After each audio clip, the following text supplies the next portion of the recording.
Bonjour, bonjour, bienvenue sur le plateau de Bâti-Journal TV. Nous sommes sur la Wood Arena, salon Eurobois 2026. Et avec mes 4 invités, nous allons voir comment on travaille, comment on essaie de travailler avec les bois dépérissants, parce qu'il y a beaucoup d'enjeux là derrière. Avec nous pour en parler, Jean-Pierre Maté. Jean-Pierre, bonjour.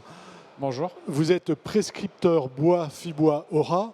On a vu beaucoup de gens de Fibois Aura ici, mais dites-nous qui vous êtes. Alors moi, je suis prescripteur bois construction et je suis basé à Landes, à côté de Clermont-Ferrand, donc pour la partie auvergnate.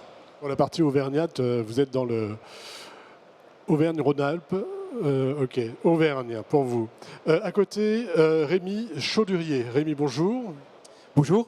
Rémi, vous êtes architecte. Votre atelier porte votre nom. Est-ce que vous pouvez nous le présenter, s'il vous plaît ?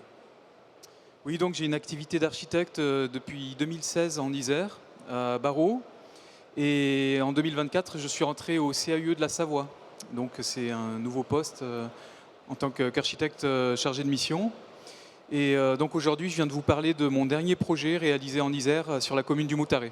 Je vous en parlerai tout à l'heure. Voilà, on en parlera tout à l'heure dans le détail. À côté de vous, Anthony Bétan. Anthony, bonjour. Bonjour. Anthony, vous êtes dirigeant de la société de la scierie Néophore, c'est ça? Exactement, c'est la scierie Néophore Bonneville-Bétan qui se trouve à Bonneville en Haute-Savoie, scierie spécialisée en résineux, sapin épicéa, principalement pour du bois de charpente. Et on va voir comment vous travaillez avec des bois scolytés notamment. À côté de vous, Patrice Debrave. Patrice, bonjour. Bonjour. Vous êtes dirigeant de MCA Lazaro, c'est des sociétés de construction, c'est ça? C'est ça, on est spécialisé dans la construction au Saturbois, charpente. Donc on a 2 sites, un site à Thiers, dans le Puy-de-Dôme, et un site à Bizneuil, dans l'Allier. Donc une 50aine de salariés. Voilà. Voilà, et on va voir également votre expérience avec des bois dépérissants. Vous nous avez apporté une petite maquette. Petite maquette en chêne, oui. Mais d'abord, on va poser le décor. Quand on parle de bois dépérissants, de quoi on parle? Alors on parle notamment des essences dont la principale cause de dépérissement est liée au réchauffement climatique ou à ses conséquences. Donc soit c'est des stress hydriques, c'est souvent lié à des épisodes répétés comme on a eu entre 2018 et 2024, de fortes sécheresses, de fortes chaleurs, et des essences qui du coup ont du mal à s'adapter, soit dépérissent à cause de ces 2 premières causes, soit des conséquences de ces 2 causes par des fragilités, des attaques d'insectes, etc. Donc on a, alors il y a le département santé des forêts qui est en veille sur ces sujets-là, et on voit les augmentations de volume arriver dans certains secteurs. Alors pour les plus touchés, on a beaucoup entendu parler de l'épicéa scolyté. Ça a commencé dans la partie nord-est de la France. Aujourd'hui, on est sur l'est de la région Auvergne-Rhône-Alpes avec l'Ain qui est très touché, les Savoies, donc Haute-Savoie, Savoie et Haute-Savoie. Pour vous donner un ordre d'idée, donc en fait, c'est ce qu'on appelle l'épicéa scolyté. Donc c'est un insecte qui vient manger une partie de l'arbre au niveau du cambium. Donc c'est une partie en fait qui permet à l'arbre la circulation de sève et la reproduction des cellules pour fabriquer la matière bois. Donc cet insecte-là, l'épicéa a toujours vécu avec, simplement avec le réchauffement climatique, la fragilité des arbres et le fait que cet insecte se reproduise sur des cycles beaucoup plus importants et qui a un faible taux de mortalité parce qu'on on a moins de gelée, moins de pluie, donc ce qui fait qu'il y a beaucoup moins de mortalité, et bien ça touche beaucoup plus d'arbres. En 2018, par exemple, on avait 80 000 m3 d'épicéa scolyté. En 2024, c'était 800 000 m3. Donc vous voyez, l'échelle, c'est x10 en même pas 10 ans. Donc c'est énorme. Il y a énormément de bois qui sont atteints. Et alors, pourquoi c'est un enjeu, finalement, d'utiliser ces bois, et est-ce qu'on peut les utiliser? Alors on peut les utiliser. Alors on parle de l'épicéa scolyté, hein. Il y a d'autres essences, notamment le chêne. On va parler du chêne tout à l'heure. Le hêtre, voilà, le sapin aussi commence à être touché. L'épicéa scolyté, c'est vraiment en volume beaucoup plus important. Alors l'enjeu, c'est en fait, il y a une décoloration du bois qui est liée à un champignon que transporte l'insecte et qui permet de nourrir ses larves. Et ce champignon, il décolore le bois. Mais il a simplement cet aspect négatif visuellement, en fait. Mécaniquement, ça n'affecte pas le bois. Au niveau du séchage, ça ne l'affecte pas. Du collage, ça ne l'affecte pas. Au niveau des produits de finition qu'on peut passer dessus, ça ne l'affecte pas. Et au niveau de on a regardé aussi dernièrement sur la pollution de l'air intérieur, ça n'affecte pas la qualité de l'air intérieur. C'est-à-dire que je peux les utiliser comme je les utilisais Exactement. habituellement, sauf que esthétiquement, c'est un peu différent parce qu'il y a une petite couleur bleutée, c'est ça? Et encore, pas forcément sur tous les bois. Donc l'idée, c'est pour éviter d'avoir une trop forte dévalorisation des bois qui serait nocive en fait par rapport au propriétaire forestier qui lui va avoir un enjeu de reconstruire sa forêt et de l'adapter aux conséquences du réchauffement climatique. Donc il faut qu'il conserve en fait ces revenus-là pour pouvoir faire ce travail-là, investir dans la forêt de demain. Et ben, il faut maintenir la valeur des bois. Donc pour ça, il faut déjà que la maîtrise d'ouvrage, la maîtrise d'œuvre, alors non pas forcément prescrivent des épicéas scolytés, mais indiquent dans leurs documents qu'ils acceptent d'avoir de l'épicéa scolyté. Donc potentiellement des bois qui sont une petite coloration bleu-gris sur certaines parties. Voilà, mais quand on fait un mur à saturbois, c'est complètement limpide, on n'y voit rien. Exactement. Pareil pour une façade ou... D'accord. C'est juste quand on veut garder le bois à l'extérieur. Et on avait vu ici il y a 2 ans des bardages qui étaient plutôt jolis d'ailleurs, avec des bois scolités. Ça peut être un atout hein, pour des designers, des menuisiers. Ils peuvent se dire, j'en fais une qualité dans le produit que je veux fabriquer en utilisant cette caractéristique-là pour la mettre en valeur. Aujourd'hui, comment ça se passe? On les abat, ces arbres scolités, systématiquement? L'idée, c'est d'intervenir assez rapidement. Alors moi, je ne suis pas forestier, mais on a créé des pages sur notre site internet pour décrire un peu ce qui se passe, les essences à enjeu, etc., pour vulgariser et puis faire en sorte d'apporter des éléments aux acteurs de l'aval de la filière, et notamment les architectes et maîtres d'ouvrage. Mais aujourd'hui, oui, il faut les abattre rapidement et les traiter, et les transformer rapidement. Monsieur Bétan en dira 2 mots, mais ça avec vous. L'idée, c'est ça, c'est d'avoir trop d'arbres finalement qui arrivent sur le marché. Et qui risque ensuite de faire forcément chuter le cours du bois, qu'on ne puisse pas transformer suffisamment rapidement et qu'il soit trop affecté et qui du coup perdent en qualité mécanique, etc. Enfin, surtout mécanique. La première valorisation, Oui, ça va être en bois d'œuvre. En bois d'œuvre. D'accord. Donc un véritable enjeu. Hein. Oui. Ça se passe comment en Syrie? Expliquez-nous, comment vous accaparez de ces bois et comment vous travaillez avec eux et peut-être nous faire... Vous venez de Savoie, c'est ça? De Haute-Savoie. Haute-Savoie. Comment ça se passe chez vous avec des bois scolités? Alors, en effet, ce qui a été dit, c'est que le bois scolité en forêt, il faut intervenir le plus rapidement possible. Il y a une photo qui va apparaître. À droite, c'est trop tard. Ne vous inquiétez pas. À droite, c'est trop tard. L'arbre, il était infecté, il est sec, on ne pourra rien faire. À gauche, il est encore temps d'intervenir et il faut intervenir très vite. Et nous, on part du principe qu'on a 6 mois pour intervenir. En 6 mois, on est capable de récolter les bois et ensuite de les scier et d'en faire et d'en avoir une utilité quasiment comme du bois normal. Au-delà de 6 mois, les bois sont infestés et ça ne fonctionne plus. Si on fait un petit zoom... Ça veut dire qu'on va en forêt, il y a des repérages qui sont faits et on a des plans d'abattage en se disant ici c'est urgent, il faut y aller. Exactement, c'est comme ça que ça se passe. Il faut l'aide des pouvoirs publics, il faut que l'ensemble des propriétaires qui sont infectés par l'insecte soient d'accord pour faire abattre leurs arbres, de manière à ce qu'ils ne perdent pas le fruit, le produit de leur patrimoine. Si on fait un petit zoom sur qui est cet insecte, donc le scolyte, avant il s'appelait le bostriche, moi mes aïeux l'appellent bostriche, maintenant on l'appelle le scolyte, donc c'est ce qui était dit, il se met sous l'écorce, il ronge sous l'écorce, il emmène un champignon et le champignon va coincer la sève et du coup la sève ne pourra plus remonter dans l'arbre et c'est ça qui va faire mourir l'arbre. Mais il y a un autre insecte qui vient également en même temps, alors je vous passe les noms un peu compliqués, mais c'est un coléoptère ravageur qui lui va ronger le bois et va ronger le bois jusqu'à son cœur. Et ce coléoptère-là, nous en Syrie, il nous fait très mal parce qu'à partir du moment où on va se mettre à scier, si le ver blanc s'est mis à attaquer le bois, il attaque l'intégralité de l'arbre et donc on va passer du temps et de l'énergie et de l'argent à abattre les bois, à les amener en Syrie, à les couper, à les scier. La planche, en l'occurrence, qu'on aura fabriquée sera remplie de verre, elle ne pourra aller qu'à un seul endroit, c'est au broyeur. Donc ce sera un énorme gâchis d'avoir ce verre blanc. Et la difficulté qu'on a, si on regarde la slide suivante, c'est qu'en fait, encore après, excusez-moi, c'est qu'en fait, c'est super difficile de les identifier, de les repérer lorsqu'on abat le bois, lorsqu'on le reçoit en scierie.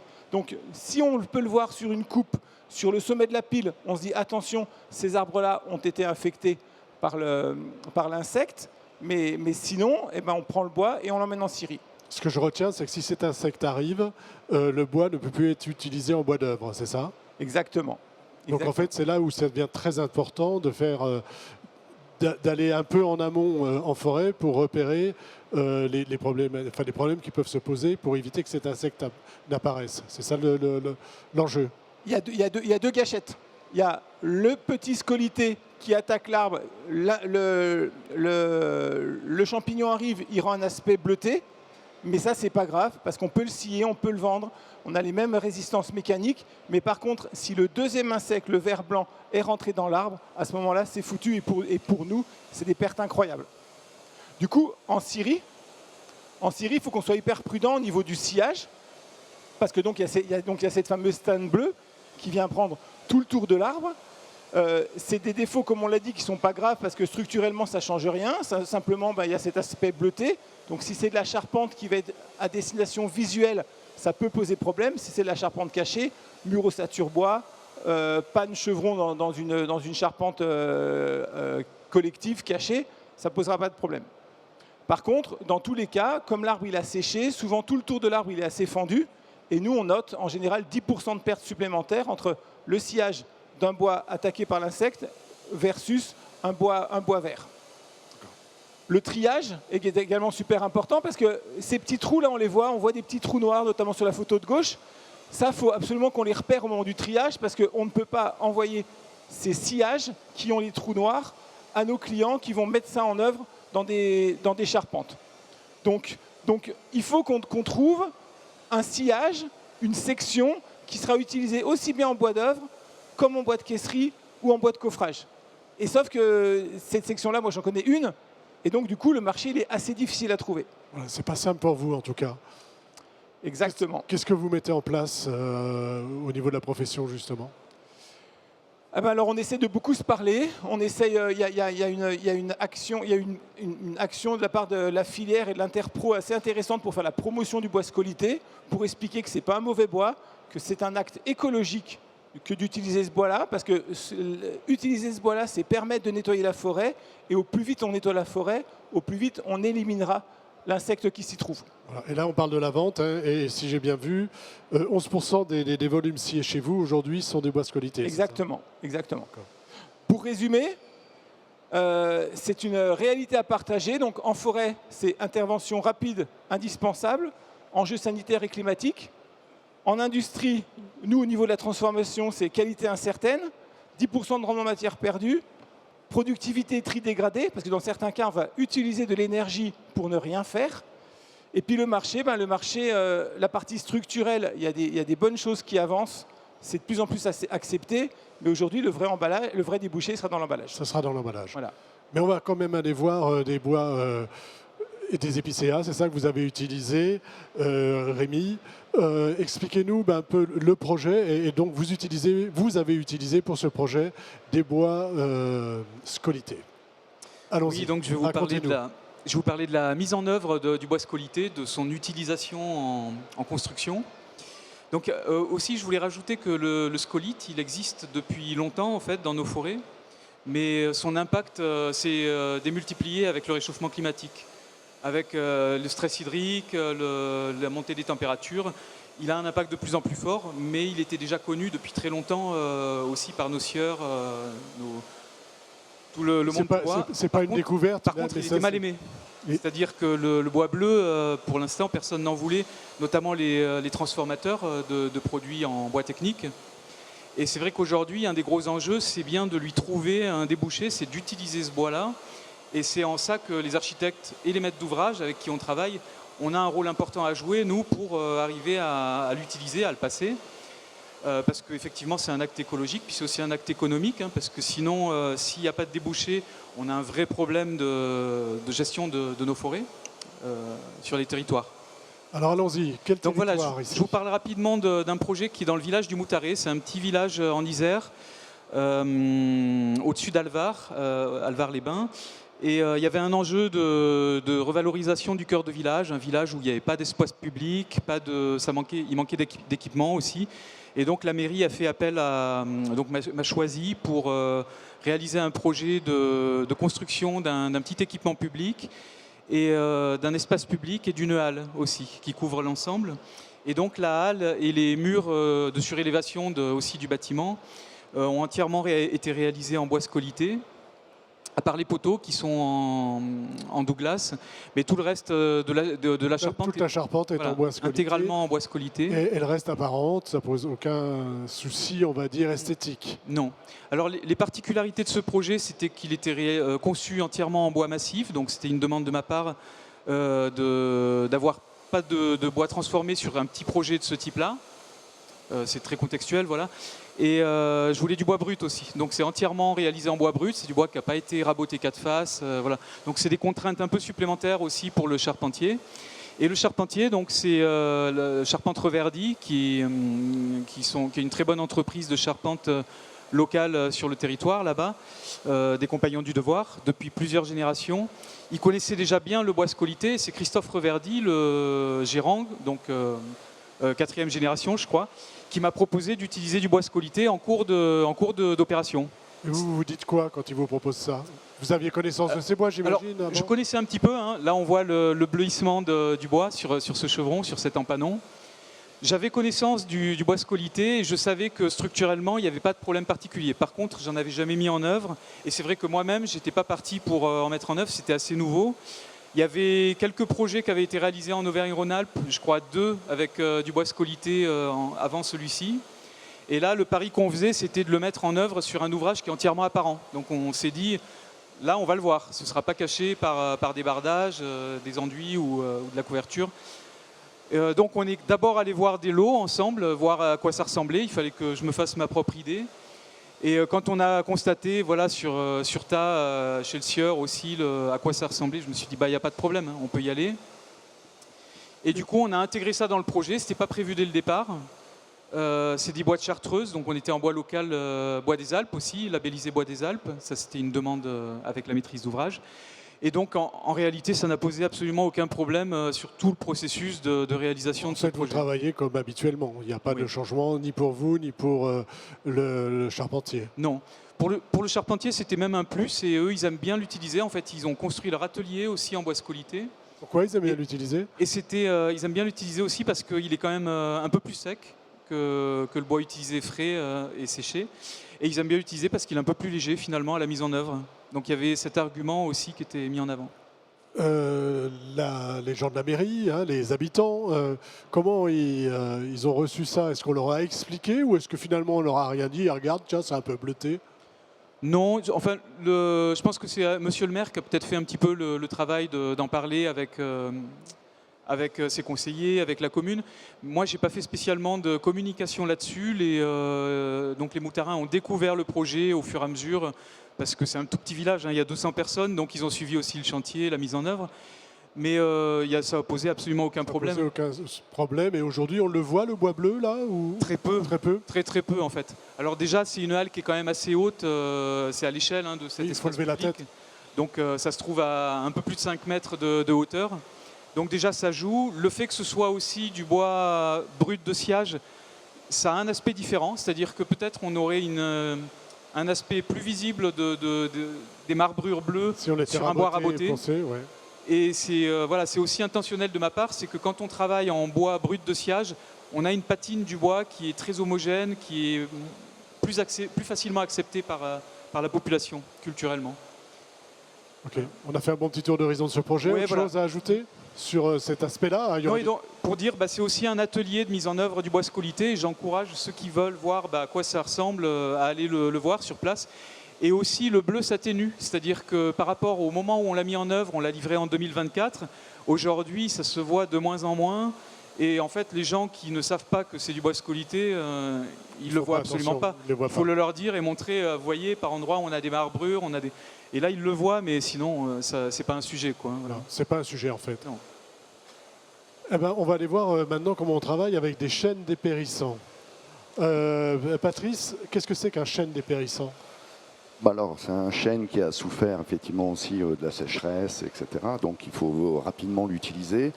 Nous, l'avantage sur ce projet, c'est que le maître d'ouvrage, donc là par exemple, c'est un projet avec le parc régional des volcans d'Auvergne, donc à Eda, donc le château de Montlosier. Il y a une grande extension à réaliser, donc ça sera une grande halle. Et toute la charpente va être faite avec du chêne dépérissant. Donc souvent justement c'est les surbilles, etc. Donc la bille principale, elle est plutôt utilisée en bois vraiment de menuiserie de haute qualité. Et les autres, la surbille, etc., ben, généralement, ils n'arrivent pas à la valoriser, quoi. Donc l'avantage avec la charpente inspirée de Philibert Delorme, hein, qui était architecte au Moyen-Âge, au XVIe siècle, c'est que des petits éléments donc, qui font même pas 2 mètres de long. Donc on peut valoriser et utiliser du chêne de moindre qualité. On peut l'utiliser quand on le passe en petits éléments, c'est voilà. ça? Donc là, c'est une maquette au 1/5. Expliquez-nous cette maquette, racontez-nous un peu. Bon, là, c'est une maquette au 1/5. Donc, en fin de compte, ça va être une charpente plein cintre. Donc, c'est toute une voûte. Donc, son idée, de toute façon, au Moyen-Âge, c'était de faire comme une voûte en pierre, mais avec du bois. Et comme le bois, on ne peut pas le cintrer, ben, en fin de compte, c'est que des petits tronçons qui sont mis en quinconce, des petites membrures.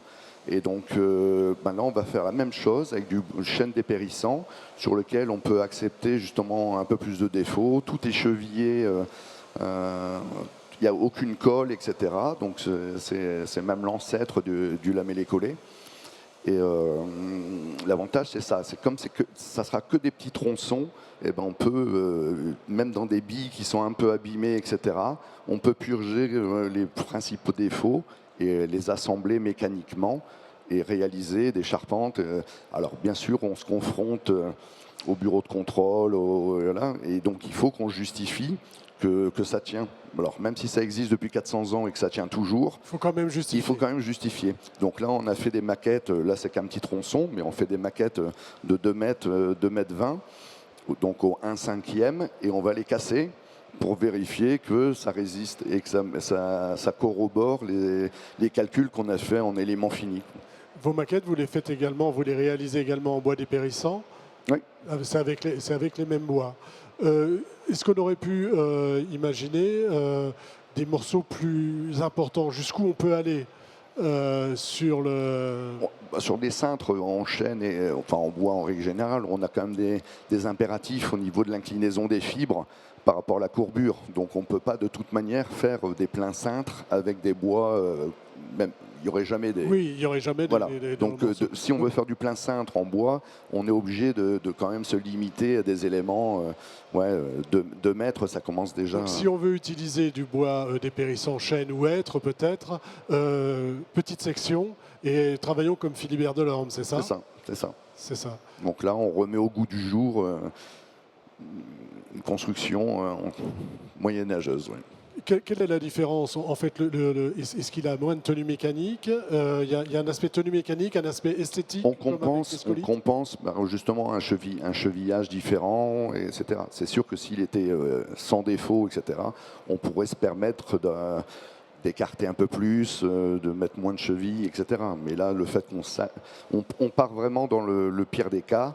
Donc on se prend une marge de sécurité énorme. Là, toutes les membrures sont doublées. Même dans le calcul, on prend en compte qu'une seule épaisseur. Donc déjà, on se pénalise au calcul. Donc les résultats, lors des premiers essais, on est à 70% meilleur que ce qu'on aurait cru, quoi. On a vu tout à l'heure que le bois dépérissant, donc avec Scolité, arrivait par l'entreprise. Comment il arrive dans ce projet, le chêne dépérissant? C'est une sensibilité, déjà comme c'est le parc régional des volcans, donc c'est au niveau du Puy-de-Dôme, etc. Donc ils sont très sensibilisés justement à l'évolution des forêts autour. Donc eux, porter un projet qui met en valeur des bois qui sont en train de se dégrader, pour eux, c'est génial. Ils voulaient absolument qu'on utilise ce chêne qui était en train de mourir, quoi. On a fait un bon petit tour d'horizon.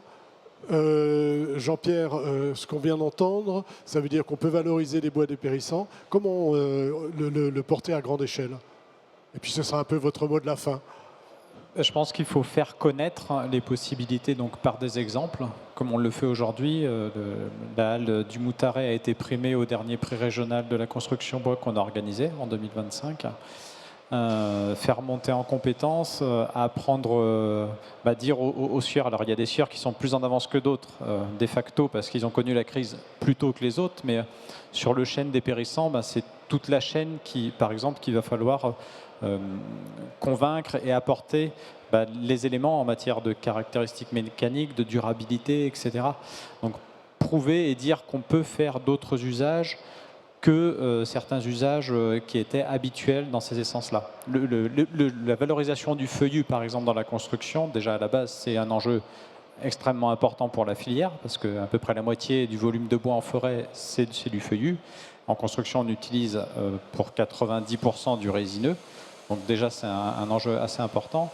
Et après, tout ce qui est dépérissant, c'est la première valorisation. Pour le chêne, par exemple, c'est en bois d'œuvre. Mais il y a aussi tous les paysagistes qu'on doit sensibiliser sur les qualités du chêne qu'on peut utiliser en traverse paysagère, par exemple, parce qu'il a des bonnes caractéristiques en matière de résistance mécanique, de durabilité naturelle, et que certains défauts liés aux attaques d'insectes, parce que le bois est dépérissant, etc., il a été attaqué, on peut aussi en faire cet usage-là. Donc il y a vraiment des moyens de valoriser, mais c'est vraiment toute la chaîne. C'est-à-dire que le propriétaire forestier, il faut vraiment qu'il soit sensibilisé pour intervenir rapidement et ensuite que toute la chaîne suive pour valoriser au maximum.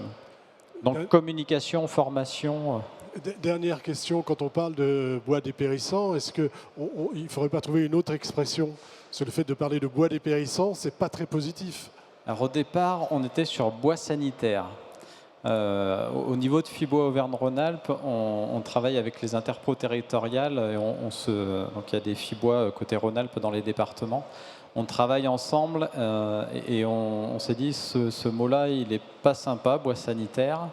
Donc on a trouvé bois dépérissant, mais il y a peut-être une histoire de marketing là derrière, oui. Il faudra qu'on creuse la question en tout cas. Ok. Merci messieurs d'être venus sur le plateau de Bâti-Journal TV nous parler donc des bois dépérissants, des enjeux de la valorisation. Vous pouvez applaudir.